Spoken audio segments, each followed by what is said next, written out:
There's a certain kind of silence that follows deep thinkers wherever they go. Not the awkward kind, not the empty kind, but a silence filled with meaning, like the quiet air before rain, heavy with thoughts that haven't yet become words. You've probably met one.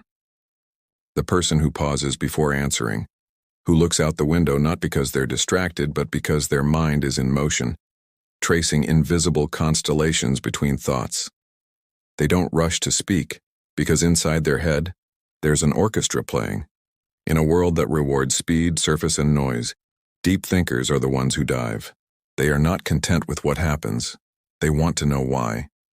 They see layers in everything, on and in people, in pain, in the simplest cup of coffee shared at 3 a.m. Their world isn't flat, it's a labyrinth. But here's the paradox. Deep thinking is both a gift and a burden. It gives life color and texture, but it also makes one painfully aware of its fragility. To think deeply is to feel deeply, to question endlessly, to understand that truth and beauty often live side by side with pain and uncertainty. Psychologists have long been fascinated by the phenomenon of the deep thinker. It's not just about intelligence. It's about a particular kind of cognitive depth, a way of processing the world that integrates emotion, reason, and reflection. Carl Jung once said, "Thinking is difficult, that's why most people judge." He wasn't criticizing. He was observing that real thinking, the kind that questions itself, that challenges assumptions, that stares into the unknown, is rare. So what truly defines a deep thinker? Is it intelligence, curiosity, sensitivity, or a kind of loneliness born from seeing too much, feeling too much, and knowing that few can follow you into that depth?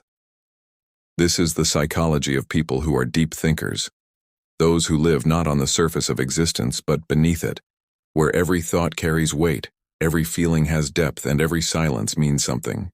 To understand deep thinkers, we must first step into the architecture of their minds, vast, layered, echoing chambers where ideas don't simply arrive, they evolve. 1. The anatomy of deep thought. Deep thinkers possess what psychologists call metacognition, the ability to think about one's own thinking. They don't just process information, they observe the process itself. It's like watching the river of thought while standing on its bank. This trait often begins in childhood.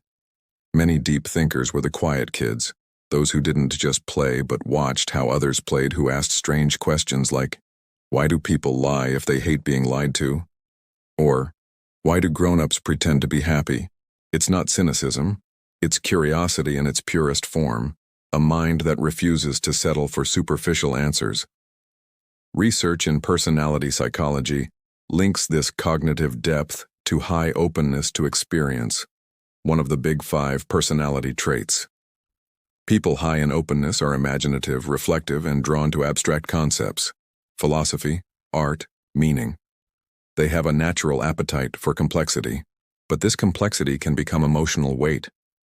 Deep thinkers don't merely experience an event, they dissect it.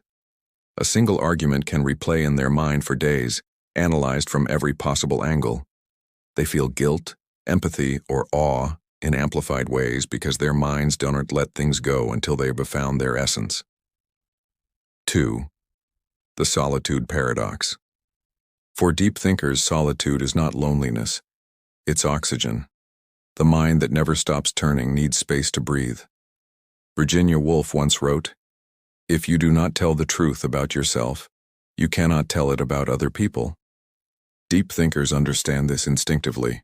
They retreat not to escape the world but to understand it. They crave those hours alone, late-night walks, journal entries, quiet music, where their thoughts can unfold without interruption. However, solitude is also their greatest tension. Too much of it, and they begin to drift inward into spirals of overthinking. Their inner monologue becomes a labyrinth, looping between insight and uncertainty. That's the thin line deep thinkers walk, between reflection and rumination. 3. Emotional depth and empathy. Contrary to the stereotype of the detached intellectual, true deep thinkers are often profoundly emotional. Their thinking is fused with feeling. When they see someone suffer, they don't just notice, they absorb it. Psychologically, this aligns with high sensitivity, a temperament studied by Dr. Elaine Aron. Deep thinkers often fall under this category. They process stimuli, emotional, sensory, intellectual, more deeply. This gives them empathy, but also makes them vulnerable to burnout and emotional exhaustion. To feel deeply is to carry both heaven and hell inside you. They can find transcendence in a poem, meaning in a stranger's eyes and warmth, but also despair in the world's cruelty. They are the ones who stay awake at night wondering how humanity can create art and war in the same breath. 4. Existential curiosity philosophers like Kierkegaard, Nietzsche, and Camus all embodied the deep thinker's dilemma, the relentless search for meaning in an indifferent universe. Modern psychology echoes this through existential intelligence, the capacity to reflect on ultimate questions. Why am I here? What is consciousness? What happens when we die? Deep thinkers dwell in that space. They question even their own questions. And while this existential curiosity can lead to enlightenment, it can also lead to existential anxiety, a kind of spiritual vertigo that comes from realizing how small we are in the vastness of existence. Yet, they keep searching, because for them, the act of questioning is the meaning. The process of thought is itself the art. 5. The creative mind. Deep thinkers are often creators, not always artists, but people who translate thought into form. It might be writing, painting, designing, inventing, or simply expressing insight in conversation. Creativity becomes their way of processing the immensity of their inner world. Neuroscientific studies suggest that creative thinkers exhibit greater connectivity between the default mode network, associated with introspection and imagination, and the executive control network, associated with focus and planning. In simple terms, their imagination and discipline talk to each other, but creation also exposes them. Every deep thought turned into art is a confession. Every insight shared is a small act of vulnerability. 6. The misunderstood mind. Many deep thinkers feel misunderstood, not because they are better, but because they process differently. They crave meaningful connection, but often struggle to find it. They prefer depth over breadth, one authentic conversation over 100 empty ones. This can make them seem distant, aloof, or even arrogant when in truth they are simply protecting their energy from shallowness. In relationships, this depth can both enchant and exhaust. Deep thinkers love intensely, ask profound questions, and notice everything, but they also need space to retreat, reflect, and realign. Those who love them must learn that silence does not mean withdrawal, and distance does not mean disinterest. 7. The shadow side, overthinking. There's a fine line between deep thinking and overthinking. The former seeks truth, the latter seeks control. Overthinking is when reflection turns into paralysis, when the mind tries to predict, prevent, or perfect every possible outcome. It's the price of awareness, the realization that every choice carries consequence. Psychologists call this analysis paralysis, and it's a common trap for deep thinkers. The same mind that can see the layers of beauty in life can also see all the ways it could go wrong. The key difference? Deep thinking expands the mind. Overthinking confines it. One leads to wisdom, the other to anxiety. 3. Analysis and reflection, 1,000 words. So what does all this mean? This mixture of brilliance and burden, of solitude and insight, of empathy and exhaustion. To be a deep thinker in the modern world is an act of quiet rebellion, because ours is a culture of immediacy, scrolls, swipes, headlines, dopamine loops. The deep thinker interrupts this flow. They slow down, they question, they ask inconvenient questions like, what's the cost of this convenience? Or, who are we becoming when everything becomes content? Their depth is resistance. It's choosing substance over spectacle. It's daring to pause in a world addicted to motion. But being a deep thinker also means living with contradictions. They crave connection, yet need solitude. They seek understanding, yet know that complete understanding is impossible.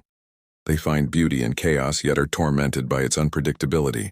In a sense, deep thinkers live in the borderlands between thought and feeling, order and mystery. And perhaps that's why they are so magnetic.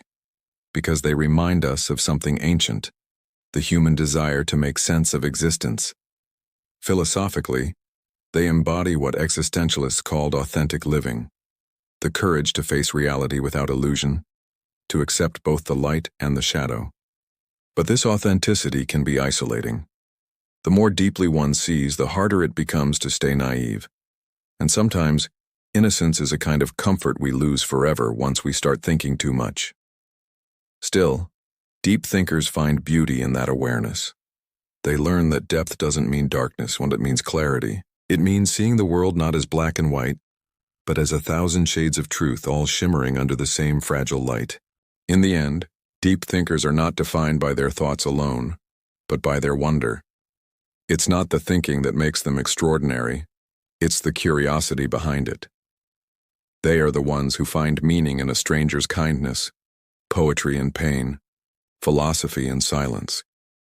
They ask not just what is the world, but what does it mean to be alive in it? If you are one of them, someone who feels too much, thinks too far, dreams too deep, know this. Your mind is not a curse. It's a universe. Yes, it may isolate you at times. Yes, it may tire you. But it is also what allows you to see the beauty that others overlook, to connect dots that others never notice, to feel the pulse of truth beneath the noise.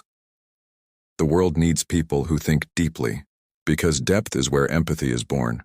It's where creativity lives. It's where meaning survives. So the next time someone tells you that you think too much, smile softly.